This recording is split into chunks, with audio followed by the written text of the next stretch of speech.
Richard Wolff is Professor Emeritus of Economics at the University of Massachusetts Amherst. He has a popular YouTube channel, a string of influential books, including most recently Understanding Capitalism.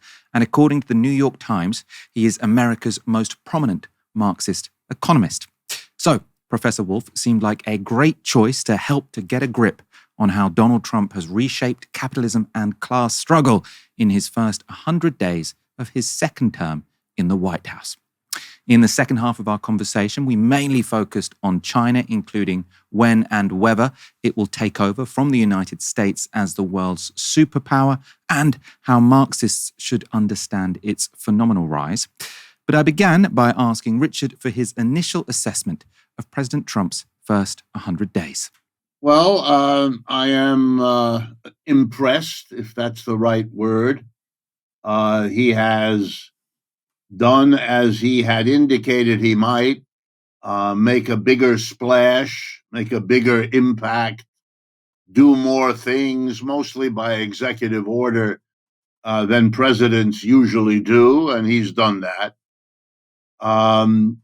He has promised to do very conventional things. It's often missed, very conventional things for the Republican Party. Reduce the importance of the federal government, shift from government to private. He's done that above all by destroying many agencies of the federal government. He chose a novel method. Rather than disputing the budget, he simply fired large numbers of the people who could therefore not carry out the functions. And then as a byproduct, the budget for these agencies was simply removed. It was a bit of a trick because typically the Republicans and the Congress deals with the activities of an agency rather than with the employment details of that activity. The big surprise has been in economics.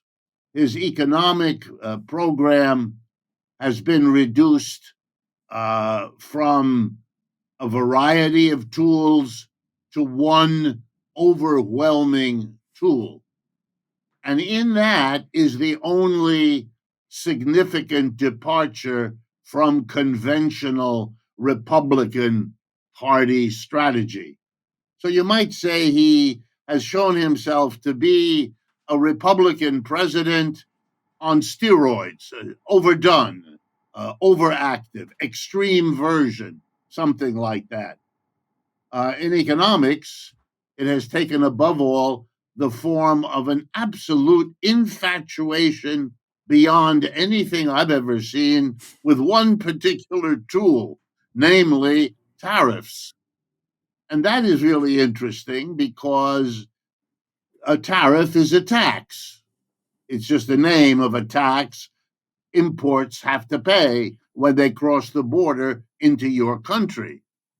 In the early years of our society as an independent country, after we broke away from the British Empire, we did as a nation rely on import duties because we were a relatively minor colony and our economic life was heavily dependent on export import.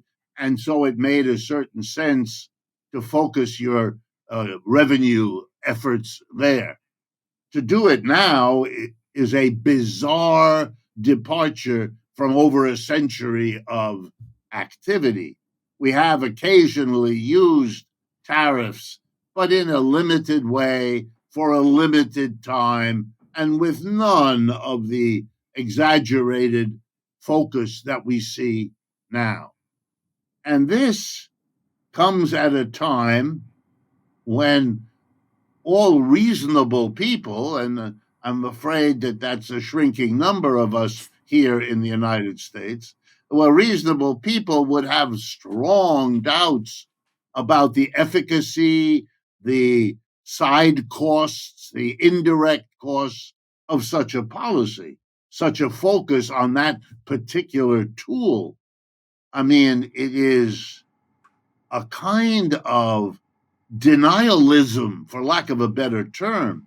It's a denial of how the world economy has changed, because if you took that seriously, then this is a rather bizarre attempt to reorganize a world economy that has taken the last 75 years to arrive at this particular situation, which makes tariffs a very odd choice indeed. And so, to wrap it up, Mr. Trump likes to refer to the regime of Mr. McKinley, a president over a century ago, which already is a strange move, and a president who, if you ranked American presidents, wouldn't appear on the rank because nobody remembers a word about whoever the hell he was. There's a mountain named after him. Other than that, well, we don't know much. But yet, Mr. McKinley made some tariffs. He made them, by the way, not when he was a president, but when he was a congressman. And when he became a president, he got rid of them. This detail is, of course, lost in the hoop-de-doodle around the idea. But let me tell you why it's so bizarre. For the last century, the United States has been the overwhelmingly dominant economic power in the world. Everybody knows that. World War II eliminated basically all the others, eliminated them as capital centers, eliminated them as traders, eliminated them as manufacturing hubs, and so forth. The United States emerged relatively unscathed. Other than Pearl Harbor, no bomb fell here. Our economy was in a Great Depression in the 1930s. The war is what got us out of it. And so we emerged rather strong, and the rest of the world rather weak. Now, anyone with a sense of history would have understood this was an odd situation, unlikely to last very long. Mr. Trump and his associates did not get that memo. They don't understand that. They act and talk, and since I know them personally, in many cases, they actually believe that the United States is in the position it was in the latter half of the 20th century. All evidence to the contrary notwithstanding. It is extraordinary to live through a period of such a disconnect between the employer class in this country living in a fantasy which may perhaps, you tell me, be understandable in Great Britain. Because you lost your empire, we are in the process of losing ours, and denial may be what one ought to expect when one sees this kind of behavior in the case of an empire that is no longer viable. And I know, sort of, as a Marxist economist, you've been encouraging people to look at the Trump agenda as one of class war, really, trying to empower bosses and the economic elites at the expense of working people. And there was a narrative about tariffs whereby they could fit into that story because tariffs are a flat tax, so it's a regressive taxation. Right. And if the idea was to replace a progressive income tax with a flat tax in terms of tariffs, that would be something that would benefit the ruling class at the expense of the working class. I suppose, given that, though, should we be surprised that the reason Trump's been forced into a U-turn, to some degree, he's dropped lots of the tariffs, is not from working class organization, it's from economic elites, it's from the financial markets, from the bond markets. So how do you, sort of from a Marxist perspective, interpret the fact that the person holding back, not the person holding back, the forces holding back Donald Trump, let's say, are principally from the elites, not the masses? Well, we have a number of reasons for that. Our elites are split. They always have been, and they are particularly right now. Mr. Trump, contrary to what his proponents like to say, did not receive an overwhelming mandate. Far from it. 1.5% was the difference between the popular vote that Kamala Harris got and the popular vote that he got. And the elites are themselves split. That is, they are split in ways that are very traditional. The Republicans are the gung ho, let's go party of the employer class. Their job is to take the donations from the super rich and the corporations and to use them to assemble, to fund, that's a polite word for bribe, the parts of the general public they can bring together to support them. And in our country, that's fundamentalist Christians, people in love with their guns, people horrified by abortions, patriots waving the flag, all of that. The job of the Democrats is to service another group of the same elite, take their donations, just as the Republicans do, literally from the same corporations in many, many examples, and then use that money, like their Republican counterparts, to assemble a different coalition of the masses. This one composed generally of educated people, of women, of minorities, particularly African American and Hispanic, and to some degree, fading over the last 50 years, the working classes, the labor unions, and so on. And so what we have is a back and forth. It used to be very gentlemanly in all the senses of that word, including the sexist senses. It used to be a nice, friendly game. You have the presidency for a few years, then you politely give it to us, vice versa. The next few years, ditto for the Congress and the state houses run pretty much the same way. So we're seeing all of that, and we're seeing that the elite in the Democratic Party, who are against Mr. Trump from the beginning, and now, and here's what you're noticing, a beginning of a portion of the elite who are nervous that Mr. Trump doing what they want him to do is doing it too quickly, is doing it too harshly, and threatens by the way he's doing it to undo it, to make it fail. And this, for them, is a sign of alarm. There are many of these folks on the Republican side who are what we call establishment Republicans. They're the kind of Republicans who funded the party in that period that I just described, when it was all very gentlemanly. You know, people associated with names like George Bush or anything like that in the previous years. Those are the ones that are beginning to shift. Their portions of the elite are beginning to shift. And yes, that's making some trouble for him, but not yet enough trouble for him to slow down. And he keeps reassuring them. He did it this last week by making crystal clear your good point. They want to eliminate the income tax, the only broad-based progressive tax we still have. It has been a 100-year program of the Republican Party, allowed by the Democrats, sometimes actually facilitated by the Democrats, to shift the burden of taxes away from corporations and the rich onto working class, medium income people. If you take a look at the graphs, that's what we do as economists.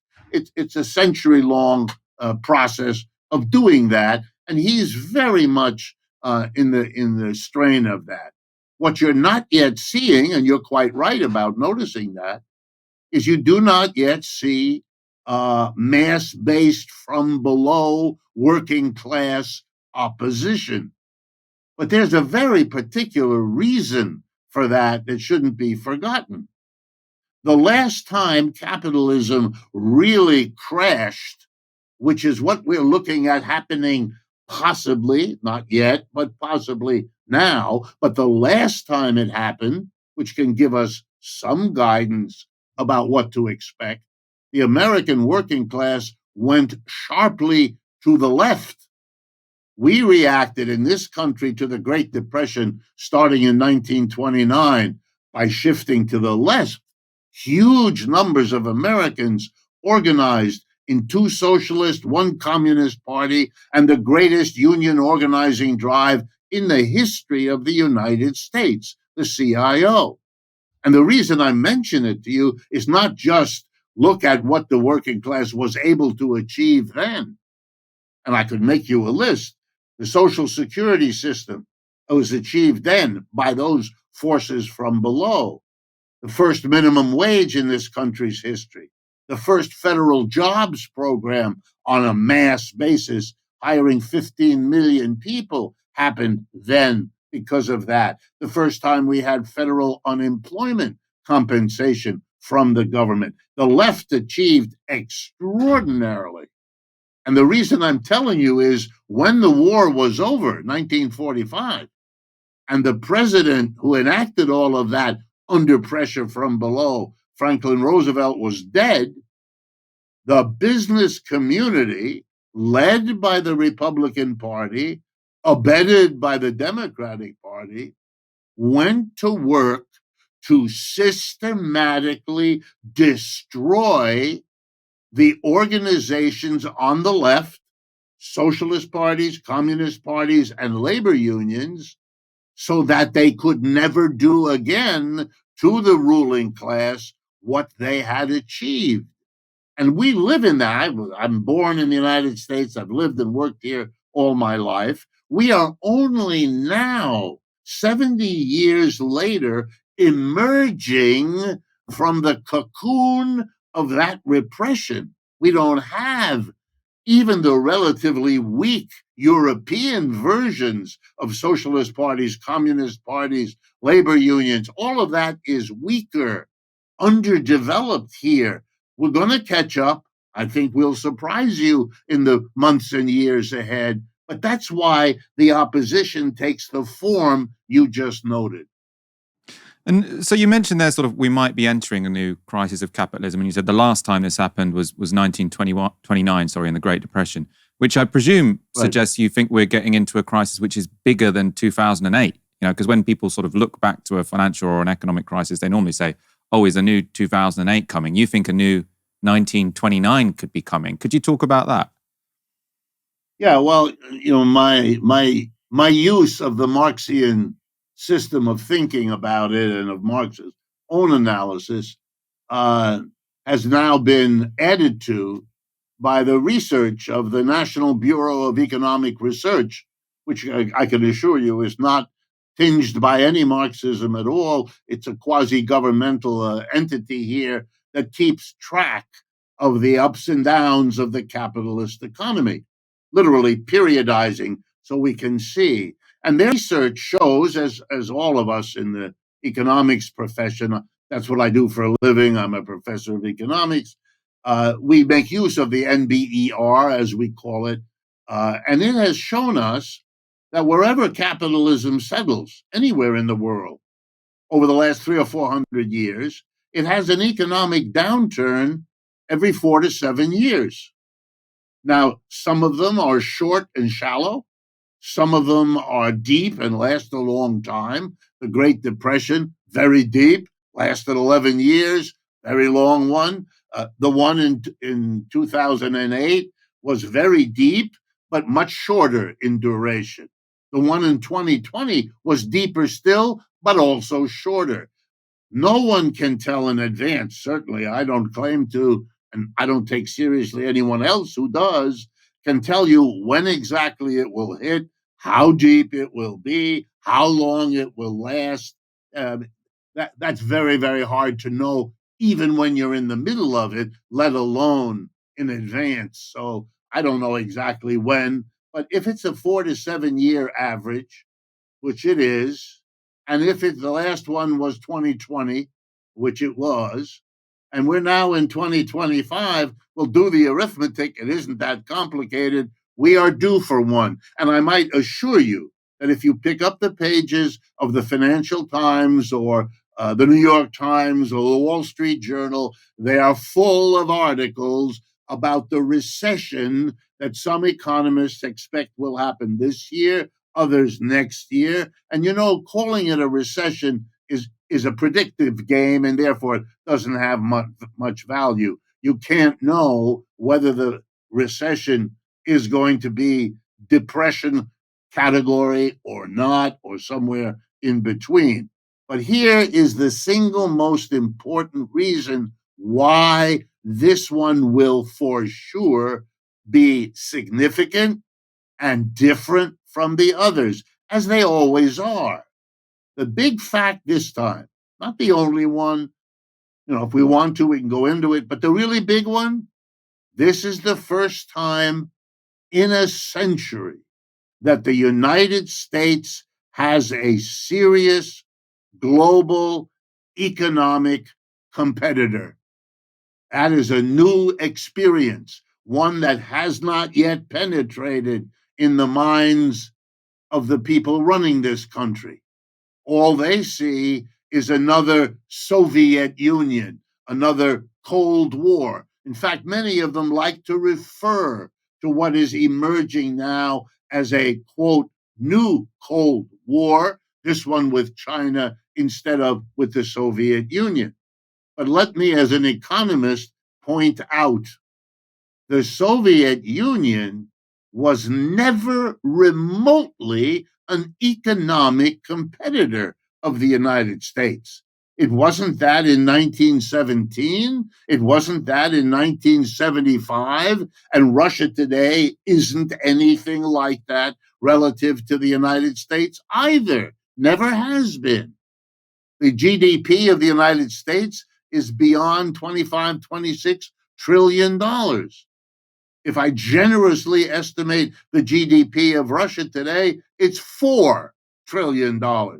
That's an elephant and a mouse, not a competitor. China is a completely different economic relation, and that is limiting the United States, as the headlines today make clear in what Mr. Xi Jinping can and does say relative to what the United States' agendas happen to be.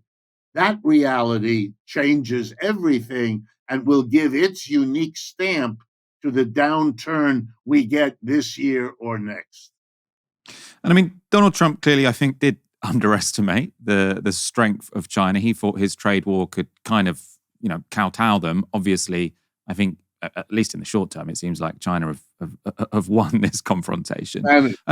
Yeah. What would a more reasonable, more rational, more thoughtful American elite or an American government, how should they deal with the rise of China in a way which is more sensible, or which would sort of fit the ideas that you would propound? Well, let me introduce this by doing a little play, if you will allow me, on the relationship between the United States and Britain. We were a small, inconsequential corner of the British Empire, and we wanted to be independent for all kinds of reasons. And we went to war brashly. Long odds, shouldn't have been the outcome it did, but there it was, surprise to surprise. The United States was able to win the War of Independence, as we call it, back in 1776. The British couldn't quite get it, and we had to have another war in 1812. And the British lost again. And after that, a deal was made. And here's the deal: you can be independent, and you can take over our role, more or less. By our, I mean the British at that time, in Latin America. And we take all that terribly seriously in this country, and we call that the Monroe Doctrine, after the name of the obscure fellow who was president when this was written down. But the rest of the world, Europe, Asia, Africa, that was left, of course, to the British, who were the dominant power at that time. Well, the interesting thing about it was that the two wars taught these two British and Americans a lesson. Work it out, make a deal, divide the world if you actually need to live in those hysterical terms, megalomaniac terms. Okay. In those days, imperialism being the name of the game, it made a certain sense. You wouldn't want to reason that way now, or if you did, you'd be overruled. But the idea, sit down and work out a way that the United States could grow as it did phenomenally in the rest of the 19th century and into the 20th, and let Britain finish its imperial dominance for the rest of the 19th and into the 20th. That was a way to avoid at least a war, another one, a third one between these two. They did avoid that. They had even worse wars, I understand, that came later, in which they were deeply involved, but at least not with each other. So my proposal would be do something comparable under the different conditions we now live in. Above all, the condition of armament with nuclear weapons on both of these sides, and come to terms. I think the terms will have to acknowledge that the economic powerhouse in the world today is no longer the United States. The United States wouldn't have asked that of Britain at the early part of the 19th century. It wouldn't have been appropriate either. But it is appropriate now. That's one of the big differences. The American policy now is obviously and certainly viewed in what I'm about to say by the Chinese this way, but even by many of us here in the United States. This is an attempt to do what George Kennan argued should be done with the Soviet Union. Containment was the word they loved in the 40s and 50s. Ring the country with military bases, ring it with NATO and NATO-like associations, hem it in at every turn, block it. All of that's being redone. The imagination of our leaders is, I'll be as polite as I know how, limited. And so they can think in repetition, and they are trying to do it. It's not working very well because the relative size of Western Europe, America on the one hand, and the little Soviet Union on the other was ridiculous as a confrontation. It makes exactly as much sense, if you allow me, as Russia and Ukraine today, as if we didn't know that the imbalance between these two, even with massive armament and funding from the West, was a conflict between very unequal combatants. We have now a serious problem with China.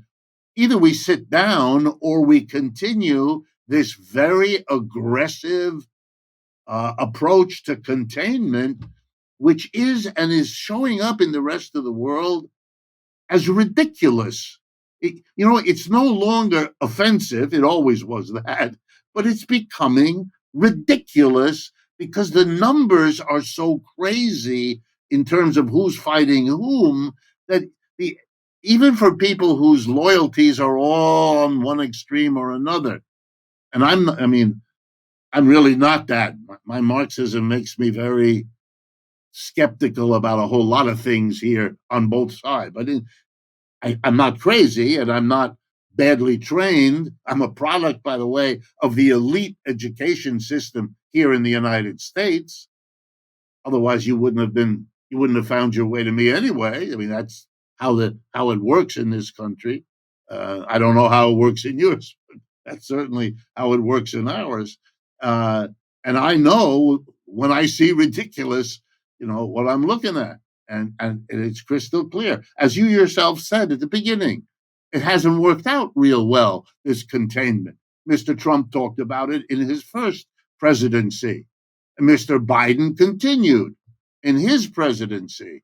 People don't realize that, but many of the things Trump did in his presidency, Biden continued or made worse. I'll give you an example.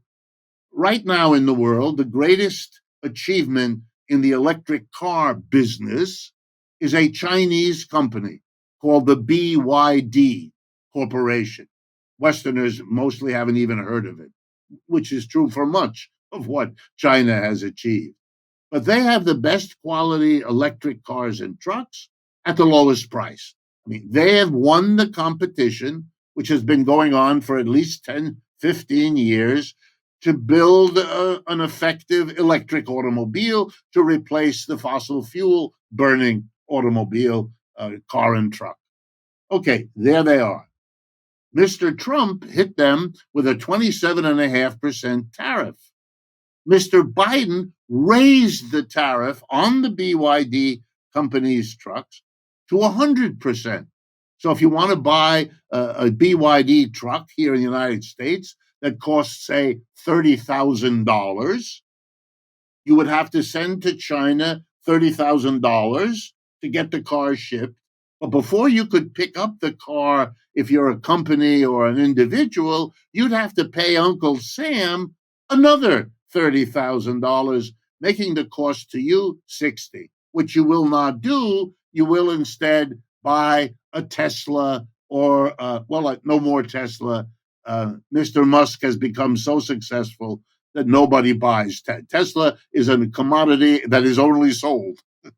It is not bought anymore. We all laugh because Mr. Musk is an object of mirth in this society when he isn't an object of much less pleasant emotive expressions.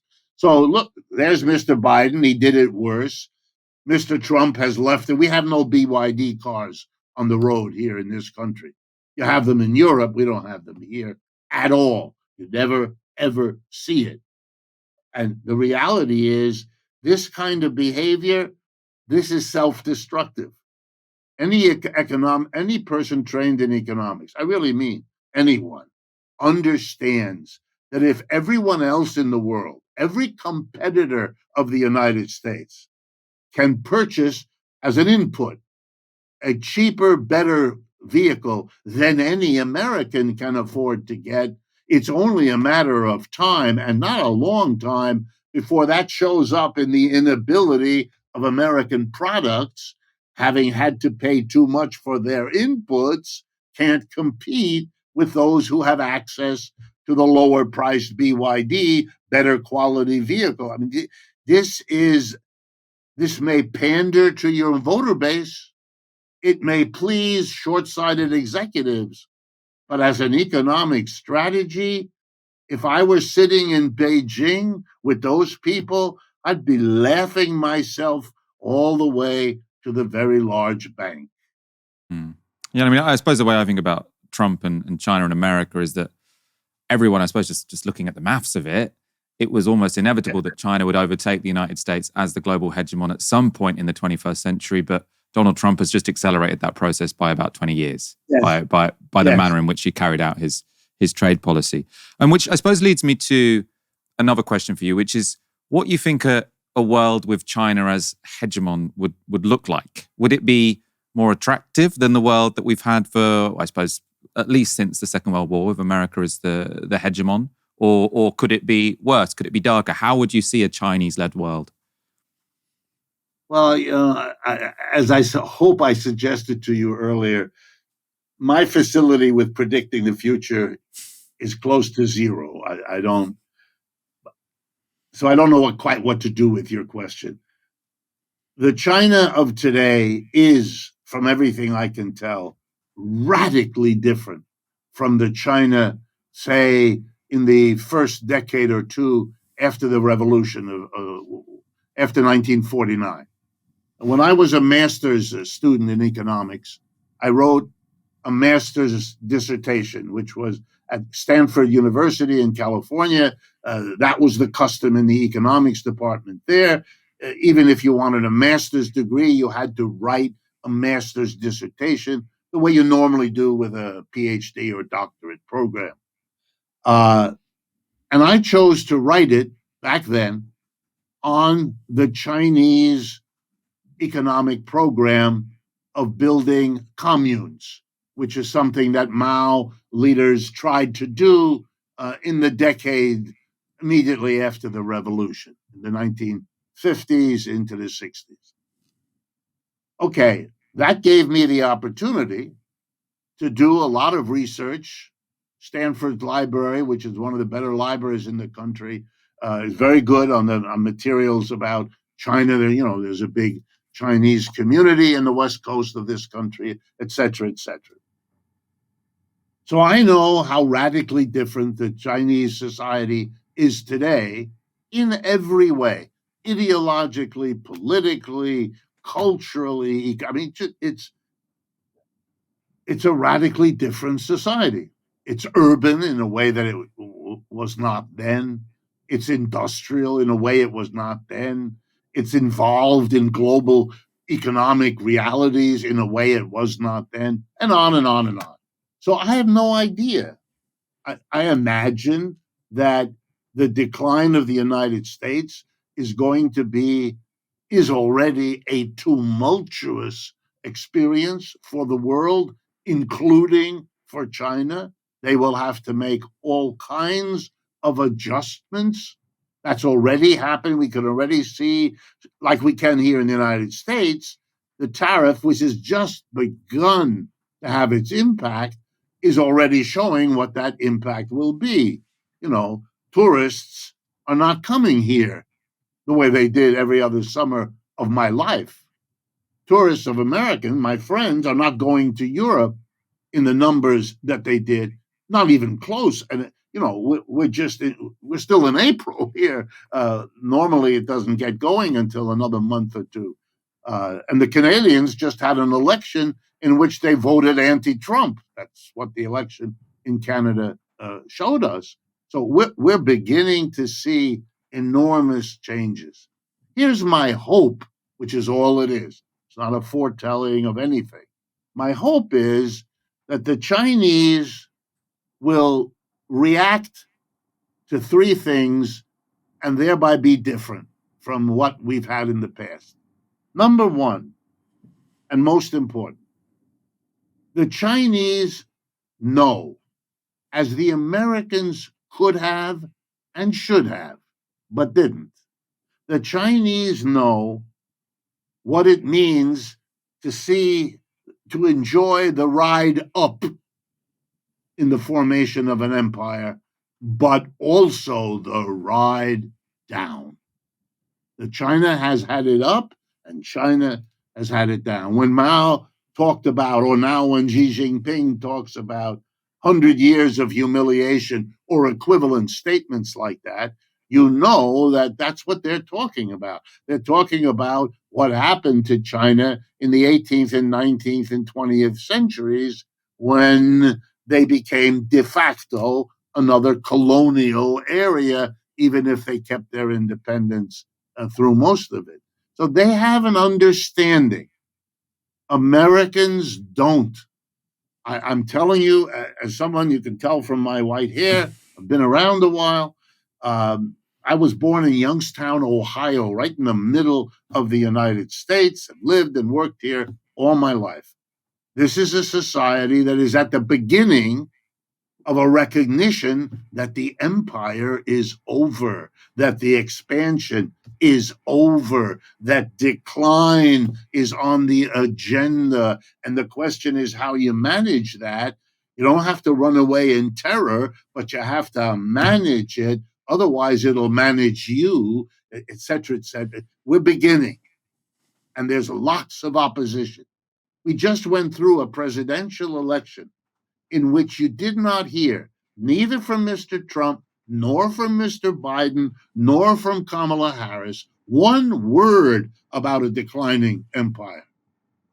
It was so taboo, it would have been as shocking as if any of them had discussed their intimate sex life or something like that. Everyone would have been shaken with the horror of it, or who knows.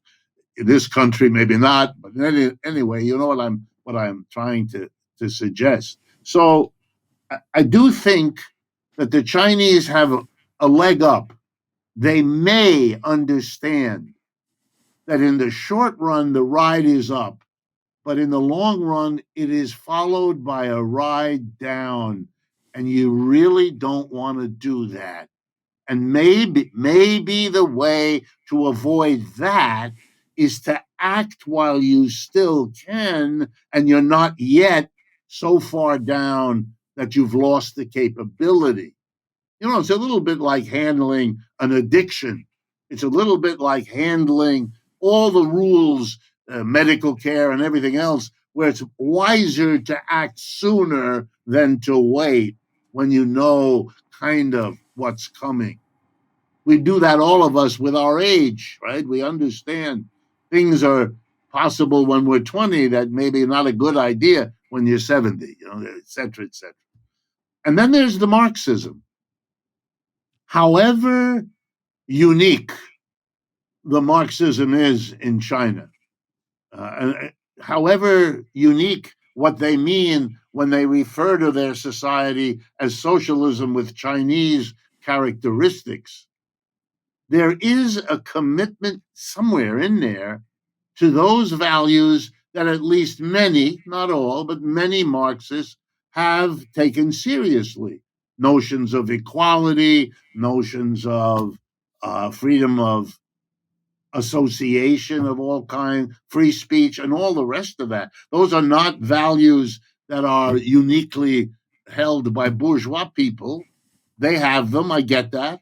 I know that the French Revolution, which ushered in capitalism, had on its banners, liberté, égalité, fraternité, and that the American Revolution added democracy.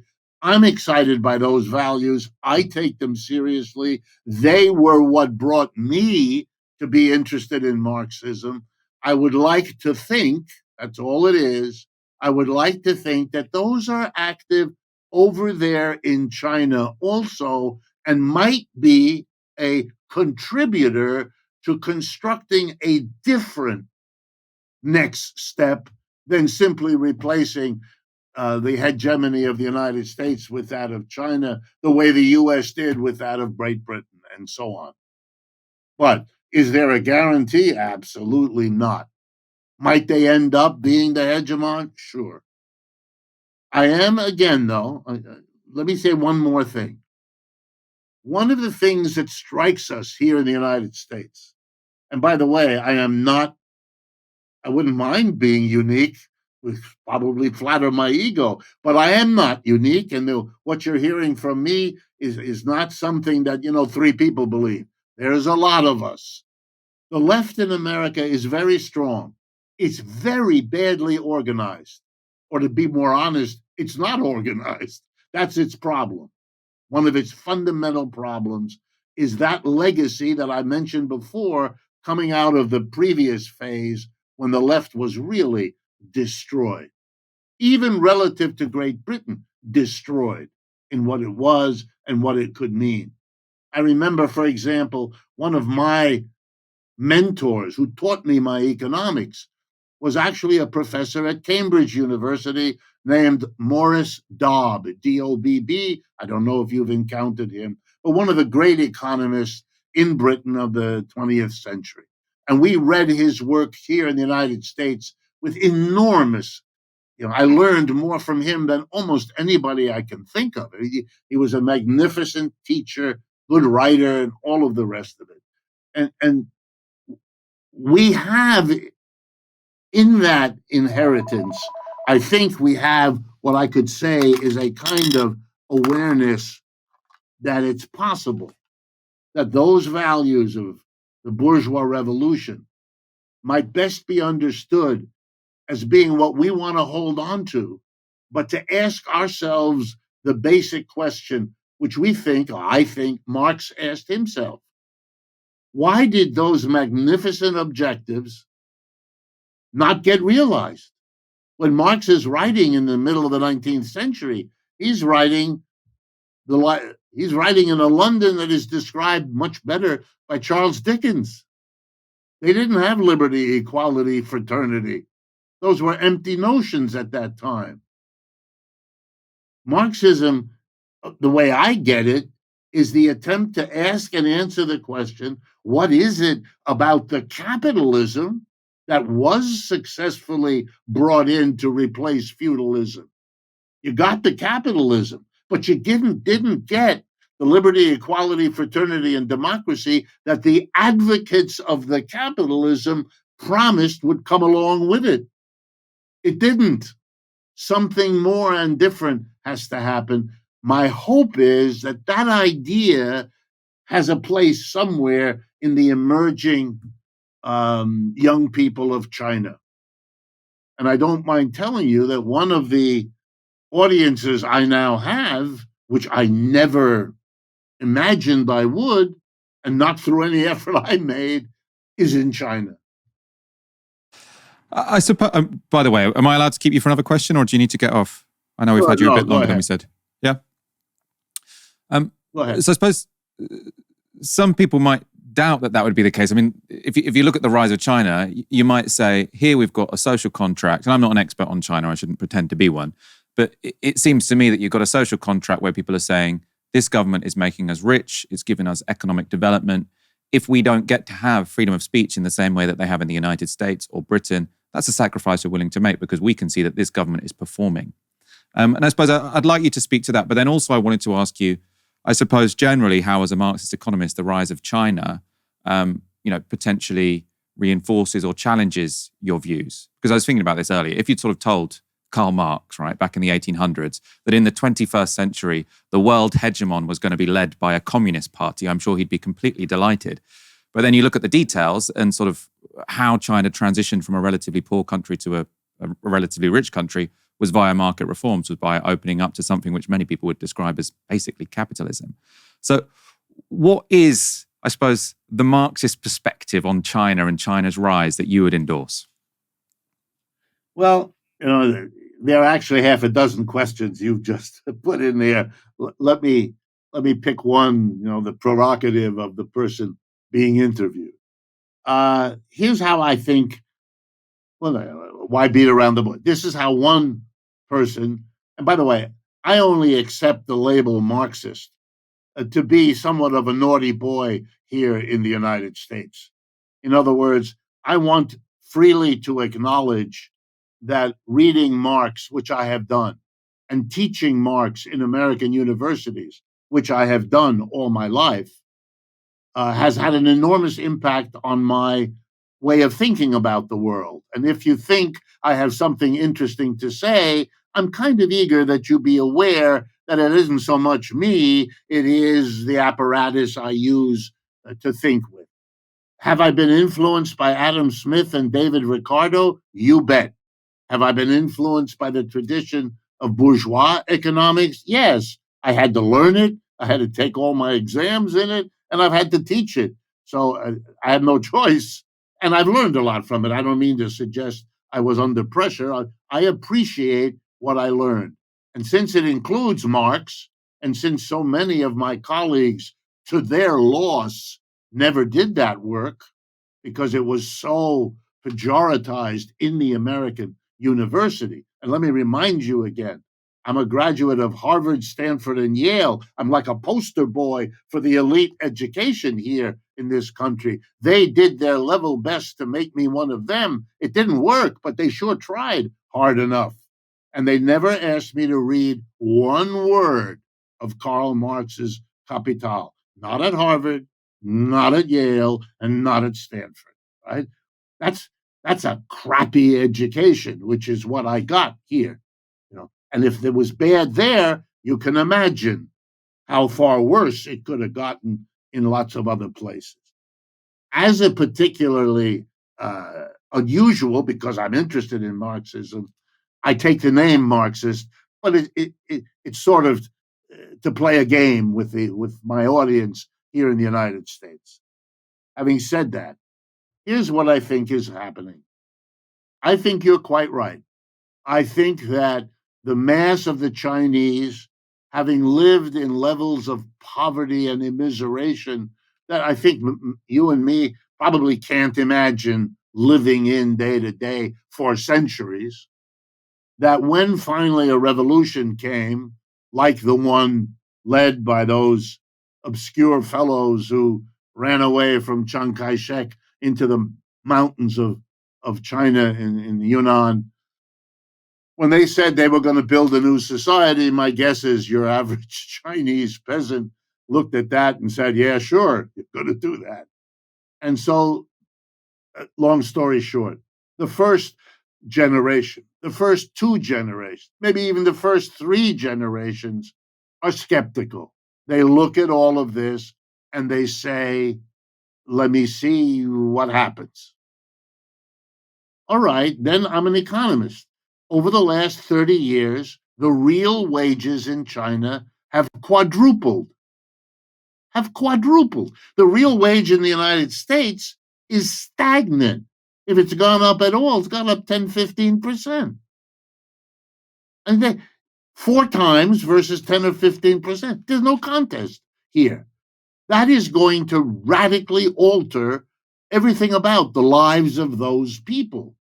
And I know that's the case because I've seen the before and after pictures of major cities in China. I've seen it now, with the internet, we see all these things. I've talked to enough Chinese scholars visiting us here in the United States. We have that, and that's important. And I've had students from China I still teach at the university here, so I teach them, and then they talk to me the way students do. So I know how much they've changed. Here's my hope.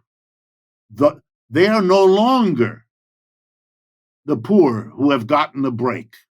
They are no longer the ones who take you back to the village to show you the miserable situation from which they ran away. That's over. That's done. That's over. This is a new generation which assumes all of those things, which expects them, which has its own desires, good and bad. But I don't think it will accept the limits. It will not make that deal you described.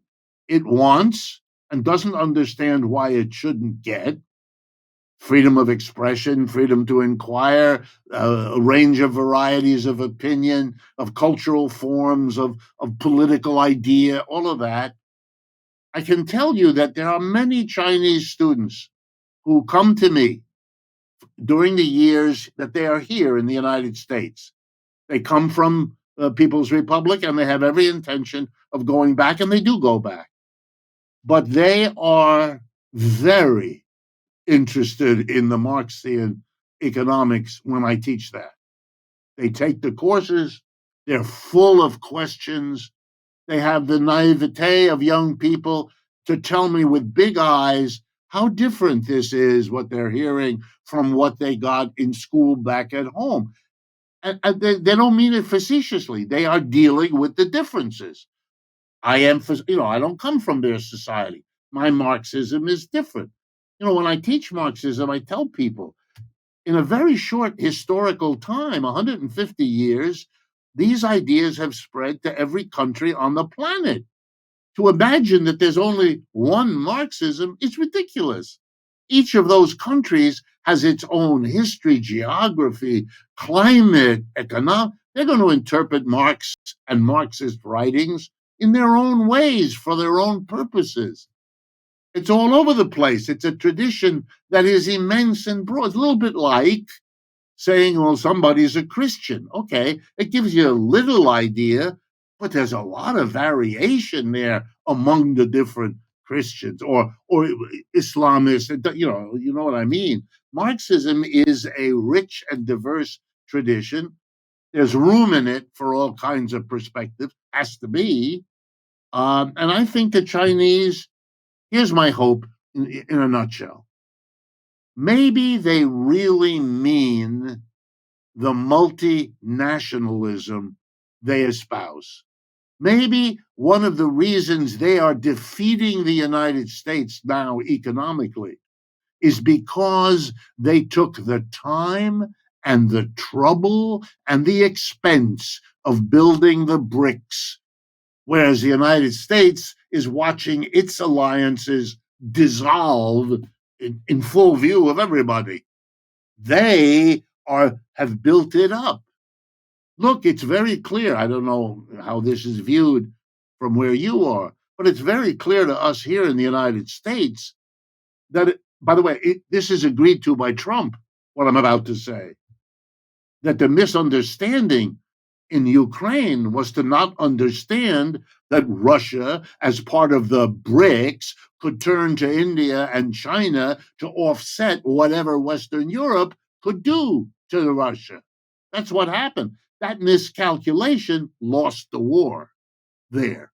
And people here are very clear on that.